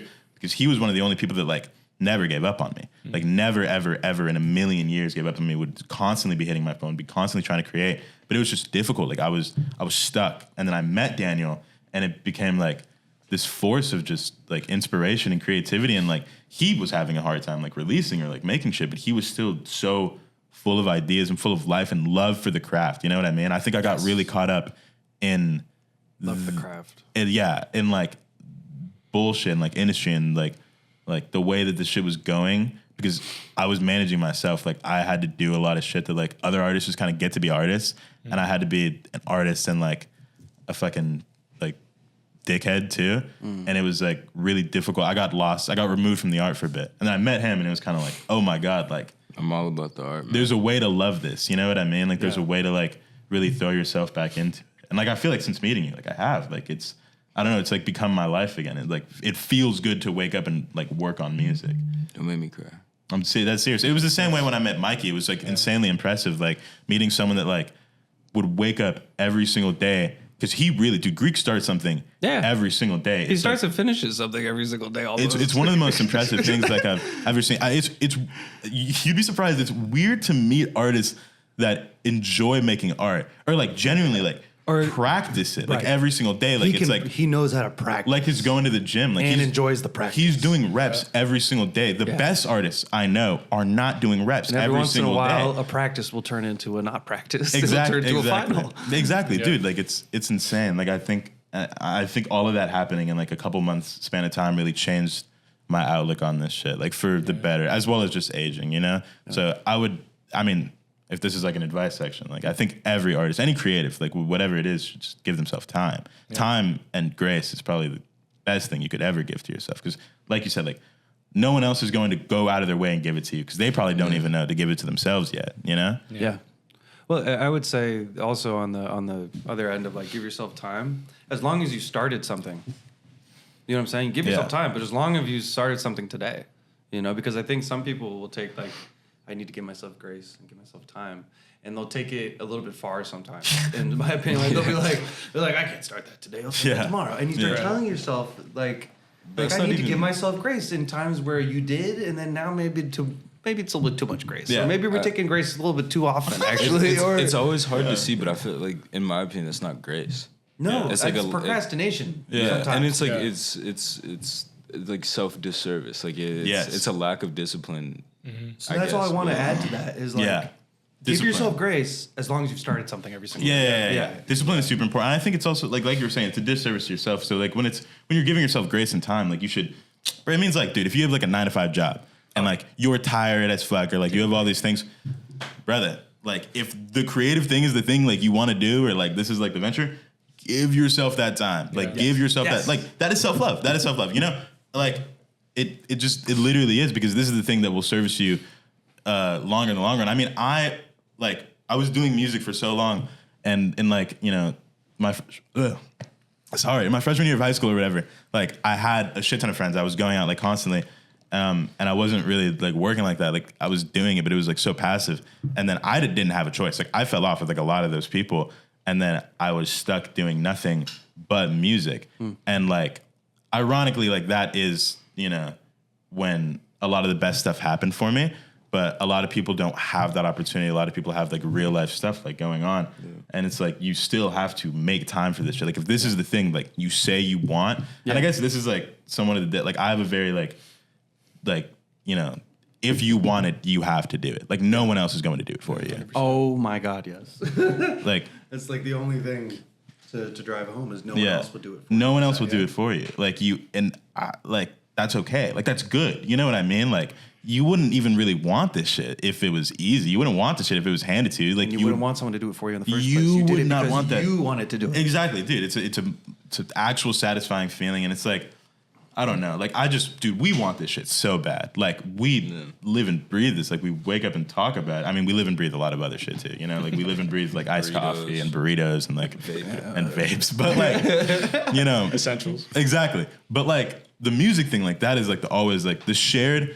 You know, and I think that's why I get along with so many other people that are like very honed in on like Neve Films. Like Neve Films is like another one of like my best friends. Phenomenal. Like as soon as I met him, I was like, dude, it was like a very instant click because like he just cares so fucking much. And like I've met a lot of, you know, directors that are sometimes even like a bit pretentious. You know what I mean? He does the coolest shit ever, and he a lot of the times like. You ask him. You would ask a lot of other people this, and they'd be like, "Oh, it's very demure. It's very whatever the fuck." Dude, it looks shit. It was just like, "Oh, that just looks cool as fuck." He doesn't watch movies. He doesn't watch movies like that. Like he doesn't. He's in like film school. Yeah. He doesn't give a fuck about like you could. What's your favorite Christopher Nolan film? Did he do Batman? Like He doesn't give a fuck. You know what I mean? He just does shit because it looks cool. Because he feels it. Like music videos are like what really inspires him. Like it's not even like every aspect of film. Like he wants to make short films and shit like that. Mm-hmm. But like music videos specifically, and he's so fucking good at it. And people like that. It's just people like that that are so in tune with shit that they want to do, and wake up every single day and like look for opportunities to do it. Look for like chances to do it. You know, like shit like that is just like I don't know. Like it makes me want to do my thing more, and it's a very like I don't know. I like people like that. I like like-minded, you know, people like that. Even if like, because even like he wants to do music, like he like lives and breathes it, but like sometimes he gets like, you know, I can't do this, or like, you know, shit gets in the way. Yeah, like you get like that every day. But as long as it's like the thing that like pulls you, you know, as long as it's your purpose. I like people with purpose. You know what I mean? Yeah. And purpose is a privilege sometimes. You know, like I've had to acknowledge that like recently, like. I got really lucky, like finding the thing that I want to do for like probably the rest of my life, as young as I did. Not everyone gets that. I see what you're saying. Like, yeah. Some people just need to survive their whole lives. Yeah. Dude, there's so many people like my age, like that are like a lot of my friends from back home, like they're going to college and shit, and like they're really anxious because they don't like really know what they're doing, and don't have an art to fall back on at all. Exactly. There's not like a thing. And like I don't know. I've been talking about that a lot with people about like if maybe we take for granted the opportunity we have. Not even if shit like wasn't, I'm not gonna lie, like even if the music wasn't successful, even if like the video shit you guys do like wasn't going well. I'm assuming this is still like the purpose. This is still like the thing that like you wake up every single day and you like Get excited. You exactly like you just have to do it. Like something in you is like it's pulling you. You know what I mean? All right. Like not having that, like that's I don't know. It feels like a privilege to me nowadays because I've met so many people or I've known so many people that like now they feel like this is the stage of their life, like they should have it and they don't yet. And I'm like, damn, dude, like. Yeah. I mean, that totally, like, for me, when you were talking about earlier about, like, when you were making music in middle school, people made fun of you or said it was cringe or whatever. I mean, that's the whole idea of Dumb Days as a brand, too, is that, like, when I was 8 years old making those AMVs at Linkin Park, Evanescence, and making, like, stop motion with, like, Bionicles and Legos and shit like that, making YouTube videos, I got made fun of a lot, too, when I was growing up because it was like, oh, it's so cringe, like, and I always felt like I always knew that I wanted to make things. Like, I want to direct movies or whatever, but I always wanted to make things, entertain people, do whatever. I always had that passion. I always felt grateful that I knew, kind of wishing I always knew what I wanted to do. But it felt when I was growing up in middle school and even elementary school, it felt dumb to do those things because of the reaction of people. And so that's where the name comes from, is that like, but I always knew in my heart it was the right thing because I never questioned like what I wanted to do in my life once I found video. Yeah. So I always felt grateful even now, like having that. And like when I was closer to your age, like knowing that like, yeah, I want to go to film school, but even outside that, like I'm going to land somewhere and I'll be happy because I just want to create stuff. Yeah. But I think I always felt very grateful that I knew that because if people don't, and it's scary. And it's like, I feel for them, but it's, Well, it's like really you're missing a important. piece of your identity when you don't know these things. You Yeah. know what I'm Yeah. saying? And like for all of us to be able to, at least at a young age, be confident in our decision making and like actually believe that we wanted to do something so much, so we take it far enough to know like, yeah, okay, I'll take it to the next level. Yeah. Every single time. Those people end up. I feel like the people who don't figure that out, those people are the. That's probably a lot of the main audience. Yeah. If I'm being honest, because they can't express those things, and Yeah. they for some reason have not figured out what they want to do in life yet, whether it be because of financial hardship or just life circumstances, or they literally just 100%. haven't given it their full all yet. Those people are probably the main audience. Like, yeah, I mean, I think Thinking about it. dude, a lot of like, it's weird, especially like when you're like a smaller artist or like a smaller creative, like it kind of blows my mind, like how much of the audience is just other people that want to do the same thing you're doing, or maybe haven't started yet, or have started like super early. Yeah. You know what I mean? I mean, because realistically, those are the people with like their ears to the ground and like tapped in. That's fair. Like, but yeah, like you were talking about, like the financial hardship shit. Like, there's so much shit. Like, I mean, I don't know. Like, there's so many of my family members that probably would have done like many different things if like they thought they could, if like they didn't have like 100%. kids to feed and like shit like that. Yeah. So it is like it is literally a privilege. You know what I mean? Yeah, to be able to just like get the chance to explore it. Like I was just. Did your parents encourage it? My parents always told me that I could do whatever I wanted to. Dude, which was that's like, you know what I'm saying? Like it's fucking huge. It was huge. It's super huge. Like, dude, my mom didn't get this shit at all. Like, especially when things started actually happening, she thought people were like trying to scam me and shit. Yeah. But because how the fuck do you explain it? Like, it's silly. But she was always encouraging. My sister, growing up, I'm not gonna lie, we were not the best of friends. Like growing up, she was kind of like a dickhead to me, and I love her very much. Like she's like one of my favorite. I would take a bullet for her. You know what I mean? But she was like, she was an older sister. She was like, she would like beat me up in public and shit, and be like, oh, shut the fuck up. But dude, the second I started music, we still were not friends in the slightest. She was like 18. She was like a senior in high school. She didn't give a fuck about her little like tween brother, bruh. But as soon as I started music, immediately the most supportive person out of anyone I know, and to this day, like That's huge. to this very day, and like I think stuff like that because I have friends in music, and I've had friends in music since the beginning that like are so talented, far more talented than me, like insanely, like since I've met them, like since they were like kids, you know what I mean? And I think obviously all of them are in like the place they're supposed to be, right?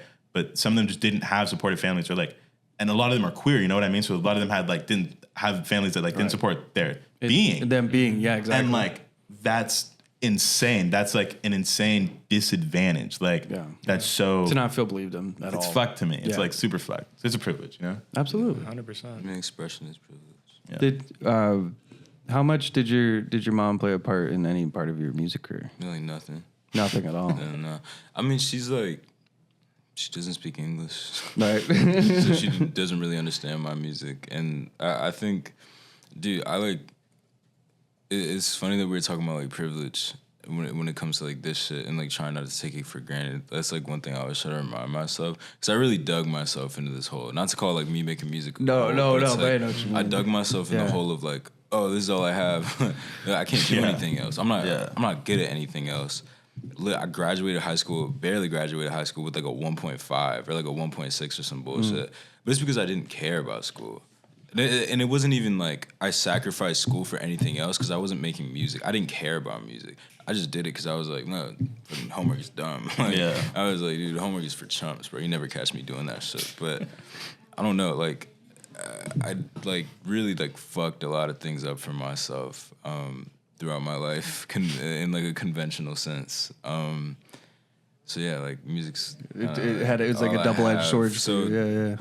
I almost lost my train of thought, but like my mom, dude, she held that over me for years, bro. So I remember I graduated high school, and she was like, I don't know how you did that, but now it's time for college. Like, and then I was like, I like hit her with the, I don't want to go to college. Like, college is for losers. Chumps. And, I was like, college is for chumps. And then it was so funny because I took like a gap semester. That's what I told my mom. I was like, oh, this is a gap semester. Like, I'll go to school next year. And then like my dog had like, he like went to college, and I would just pull up to his dorm room all the time. It was at Kennesaw State University. And I remember I met this girl, and like I started talking to her, and then she was like really, really smart. Oh, she was real smart. Yeah. There was a moment where you were like, oh shit.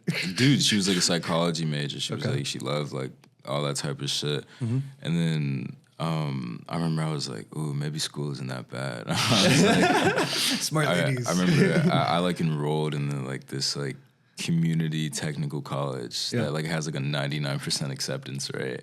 And then we stopped talking, and I remember we stopped talking right before I went to school. Right. And then, or right before my semester was supposed to start, and then the semester starts, and I'm like doing homework, and it's all online. And I also didn't know how to get to my real life classes. Right. And I didn't have a car, and I was just like, I just wasn't ready for it because I didn't want to do it. Right. But I like convinced myself that I did. That you did. And then at the time, it was also to appease my mom. And then, dude, I think it was like after the first week, I was like doing like a practice test, and I like failed it, and it like upset me so bad. I was like, dude, I'm a loser, chungus. Like, I'm never going nowhere. Like, and then I dropped out. I just stopped going. I stopped attending the classes. I stopped fucking doing anything. And dude, I was working at Home Depot, and I remember I got fired like literally the next month. And like, dude, my mom was like, so she's like the like my parents aren't together. She's like the only person I have, you know what I'm saying, to tell me to do things and to keep going and shit. And dude, like she was so over it, because I wasn't making music either. Like I had nothing. Like I literally like I would just stay home and play like 2K all day. Right. And I remember when I started taking music seriously, dude, she like literally would not let the college shit go, or like the job shit, which is normal. The job shit is normal. I can't cook her for that. But like the college shit, she literally up until last year, like the beginning of last year, like 2023, like she like held that over my head, and she was like, you need to go to school. And it wasn't even up until last year. It was up until this year. Like like even I don't know, because she never really. It's hard to understand the music shit when, you know what I'm saying. Like I think the only thing. Like I vividly remember the moment where she was like, all right, maybe. Like maybe this will work. It was when Play Pretend hit 1 million for the first time, and she was just like, it's cool, I guess. But did she have that kind of standoffish appeal to it, or was she just like? It was very standoffish because it wasn't school. Like it wasn't school. It wasn't work. Like I didn't have a normal job. I wasn't making serious money. Like I think the first time I made like my first like relatively big check off of music, she thought I was selling drugs or something. She was like, "What's all this money in your account?" Yeah. So I was making nothing. Like I wouldn't get money from anywhere. And then it was there. Yeah, and then she was just like, what is that? And then I had to explain to her, and she was like, that doesn't make sense. How do you get money off of this shit? Because like I'm not famous, you know what I'm saying? Yeah. Like maybe it would have made sense to her if I was like posted up with like Bad Bunny or something. But like otherwise, it just, I don't know. And I think it was like last year when I was traveling, like when I was coming out here a whole bunch, and then we went on tour. I think that's like what really made her more open to it. And then even now, like she doesn't really, you know what I'm saying? Like she assumes I'm doing well because I take care of myself off of music, and I moved out off of music, and she assumes, but in her brain, it's like still like she worries. She's and waiting it's for like, the foot to drop sometimes. dude, yeah, The foot to she's drop. waiting for and I don't know, but she's supportive. Like, Absolutely. she'll listen to the song. She doesn't know what I'm saying, but she's like, oh, that sounds nice. She's like, I love the beat. Yeah. Like, your voice sounds great, but Yeah, she yeah. won't know what I'm saying. I remember one time I translated End of Times, and she was like, oh, she's like, you'd rather what? Like, you know what I'm saying? Rather die than let you go and change things. She was like, it's nasty. She's like, it's nasty. It's horrible. Yeah, but she doesn't understand it, but she doesn't really make an effort to. But it's like I can't blame her. But you know what I'm saying? She's grown it's up. something you've kind of understood over the years. Yeah, I don't particularly like. She's my mother. She's gonna support me no matter what. Absolutely. But I never particularly needed her to like get it or. Yeah. And that's and maybe that's something. Maybe that's part of the standoffishness. Is like Yeah. this was something that she couldn't neither Oh, control dude, nor there was catalyze. no stopping me. Yeah. There was no stopping me, and it still isn't. But she doesn't try. But I remember it was so bad. There was no stopping me. Like even in high school when I didn't know what I wanted to do, there was no stopping me from like not doing my homework. You could not get me to do some shit I don't want to do. I know that You really I feel can't. like that's like a common You denominator. really can't. Dude, I do what I want. And that's like a common denominator, I think, between most artists. Yeah. Is like you felt like, I can't do what other people want me to do. Yeah. I just want to do what I Yeah. want to do. I love taking care of people, but I don't like. That's where the line stops. You can't get me to do some shit I don't want to do otherwise. Yeah. Which is incredible that the business that we work in is like Yeah. so conducive to telling artists what to do sometimes. Yeah. That's why I'm not signed.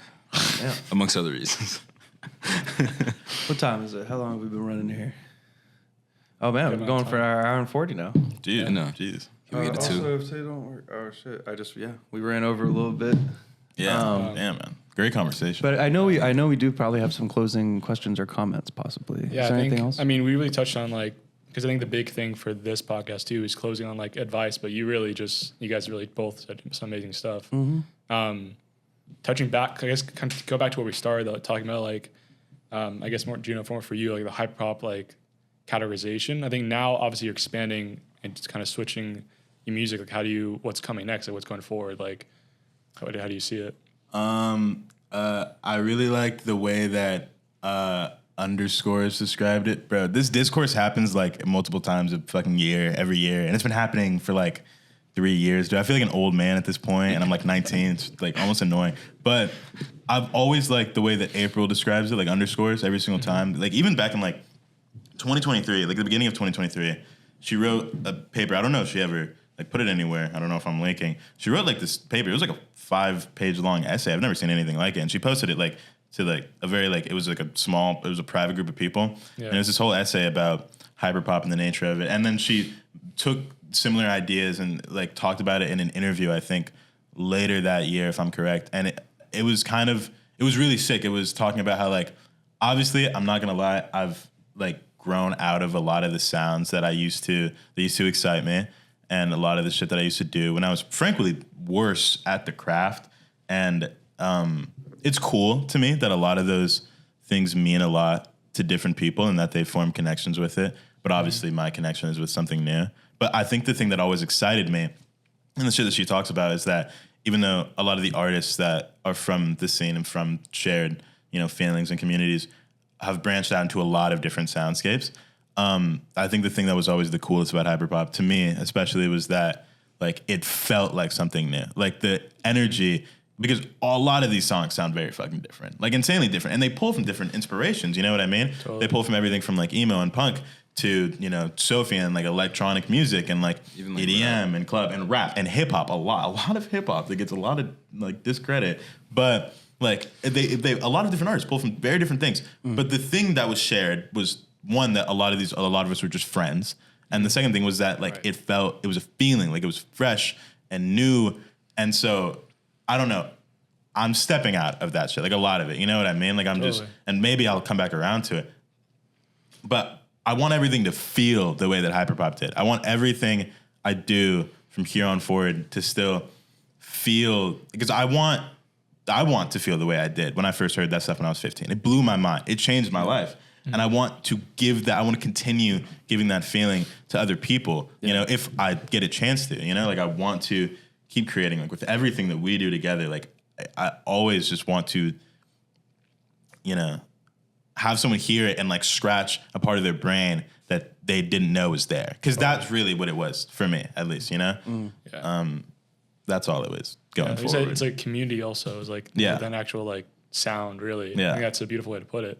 And also you're just evolving as an artist in your sound, and that's just natural. And like as a person too, you know, because like I don't know. I mean, like I'd like to think I'm like a similar guy, but like I was a kid. I'm a kid now. Yeah, all of us are kids. See, Eric is what, like 22 now. Dude, Ash is like 19, like same age as me. Like, dude, all of us are like, no one is even in like their mid 20s for the most part. You know what I mean? Like these people are growing, like our frontal lobes literally aren't fucking there yet, brother. Like, exactly. Why would anything we do sound the same? Like, why would the same shit, like and there's so many people that like genuinely, like, especially recently, I'm not gonna lie, I've kind of been on my ass and been on some like, it's such a small amount of people, but you know how like you see negative shit and you're like, it's not even like negative, but it's a lot of people that are like, I miss the old Juno. It's like, oh my God, dude, holy shit. And it's like, I would like, oh my God, if I got a chance to talk to them, I would literally just be like, dude, like, tell me one thing that you gave a fuck about when you were 15. Show me something you did when you were 15. Show me something you did when you were 15 or 16, and tell me if you would do it for 4 years straight. Tell me if you still do it to this fucking day, and you do it the exact same way. Like, you don't watch the same shit. You don't listen to the same fucking artists. None of you do. Why the fuck should I be stuck in time? Why should any of us be stuck in time? It's not looking at artists as fucking humans. You know what I mean? Right. And it used to piss me off a lot more than it does. Like, nowadays, I get it, and I'm just like, dude, you literally, like, you don't think I'm real. Like, you see me on a screen, you don't really think I'm real. You liked one of my songs from a couple years ago. It's really not deeper than that, you know? Because I probably do the same shit to some artists. I'm probably like, I need to go back to this fucking shit. Like, that shit sucks now. Yeah. But being on the other end of that, I'm like, bruh, like, think fucking critically here. You know what I mean? And if you don't like the new shit, that's fine. That is totally fine. Like, that's perfectly understandable. You know what I mean? Like, you can grow out of it. I think we're always just trying to find people that, you know, are down for whatever the fuck we're doing right now, you know, and are more into us as artists than like just the fucking product. People who respect the fact that we have been and still are just sharing what fulfills us. Yeah. Like, that's what's important, and I really appreciate people who appreciate that.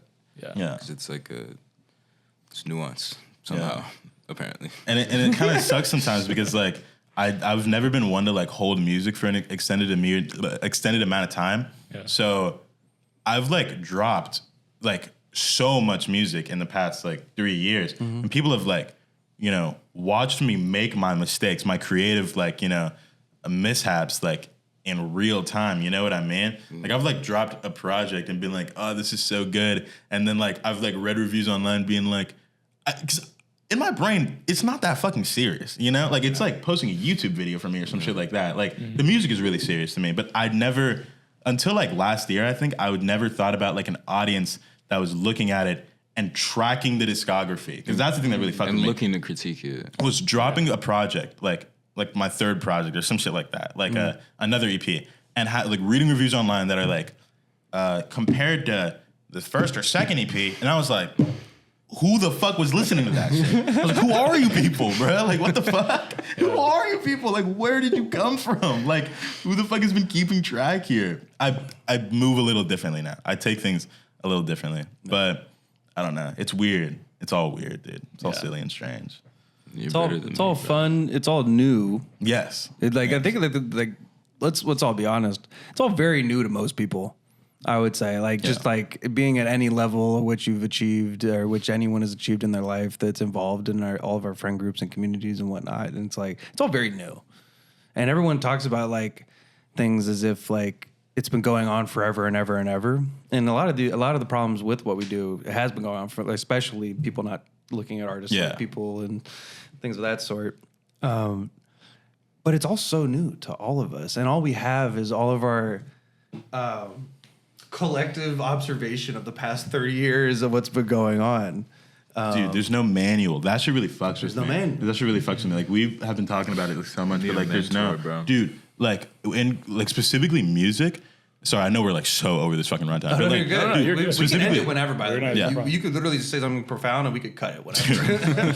Specifically with music, dude, like, there's no mentors, or like, there's very few. Like, you have to reach a certain level before anyone is like, and dude, also there's just no fucking like guidebook, bro. Like it's so weird, and everyone's experience is so different. Like no artist that came up in like even like 15 years ago could probably mentor me because they came up at a different time, and no one that came up 15 years ago could have been mentored by someone in the 80s because it was a different time. Things are rapidly It's only 8 to 10 years changing. from right now. 8 to 10 years at most. Dude, it's insane. Like even like respectively, even like someone like Olivia Rodrigo could not tell me how to like, you know, or anyone who blew up in like, you know, 2019, 2020, 2021, they could not have a really conducive, I think, conversation with someone trying to come up this year or next year because things are changing at such a rapid fucking pace. Yeah. No one tells you how to deal with it. No one tells you how to deal with it. No one tells you how to make it work. Or what the inception will be, which attaches you to what is actually going on during that time, what's going to actually push you. No one tells you how to deal with feedback.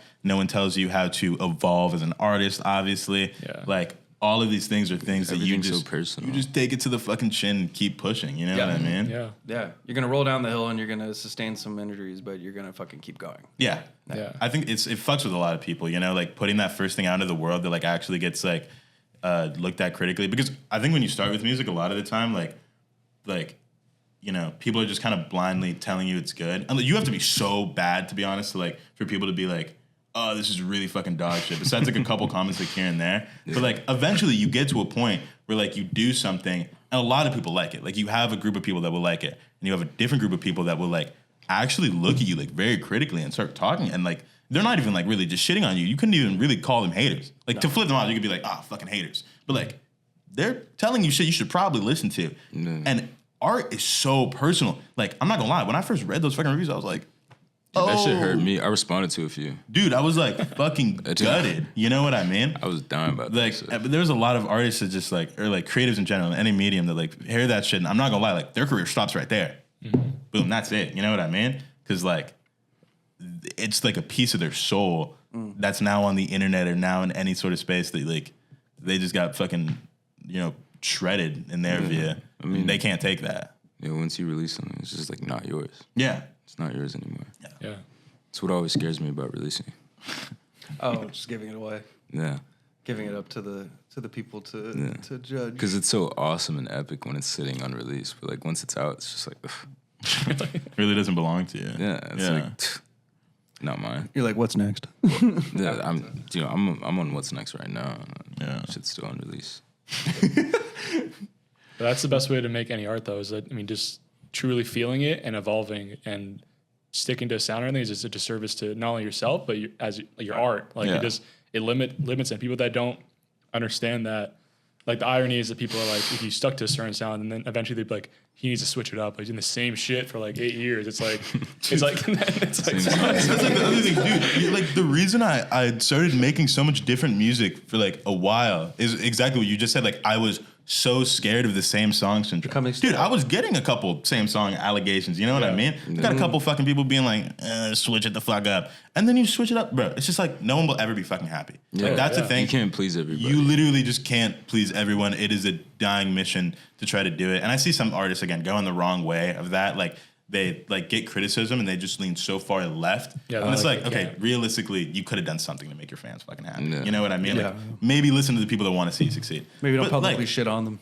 Exactly. Maybe don't say fuck your fans. But like it's so insane. But like other times, like there are things that you just kind of have to trust yourself before other people. Like you have to trust that like maybe they'll come around and maybe they won't, you know? Like but if you don't, then like you're fucked. I think genuinely you're fucked as an artist or like as a creative if you don't trust yourself, you know, regardless of what other people are going to say. Yeah. I think people can also feel when like you're approaching your work and art from like a place of authenticity of like, I really like this and I'm making this because I like this. Yeah.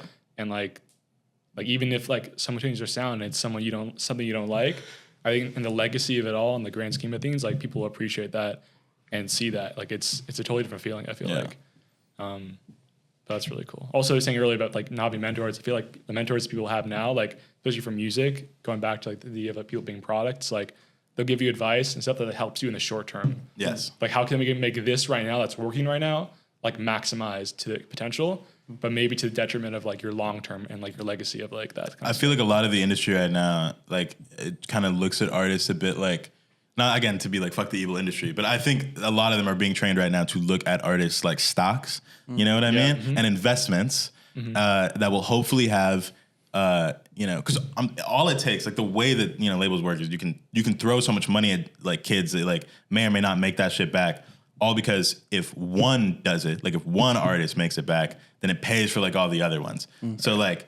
You really, especially after like obviously like everyone has talked about this a million times, but after like TikTok and after like the shortening attention span of artists and shit, or of the audience to artists, like I don't know. I feel like a lot of people are being trained to look at artists and be like, can he do this for like a year? Can we try to make a gimmick work for like a year? Can we try to get a song to pop off? Oh, and after that, dude, shit, I hate boom. that shit. It's like you're It's just a short-term squeezing. investment. No, it's Yeah. squeezing the fucking most out of a lemon. Dude, and so many You artists don't like need to squeeze the whole lemon dry. dude, I feel so bad because so many artists genuinely like they don't know that like that's the thing that's happening, and they get told, oh my god, they literally fucking lie to these kids. They're like, I believe in your vision, bro. I think we're gonna be working with you for like 5 years. Like I think you have so much potential. Like you're amazing. They've heard like it's those people. they've heard like 2 fucking songs. You know what I mean? Like they don't give a fuck. They don't know your last name, dude. No. Like they do not give a fuck they about saw you. you went over 7 figures. And like, it's cool because I'm not gonna lie, it makes a lot of these people a lot of fucking money doing shit that way. Yeah. But like, I see artists like that and I'm like,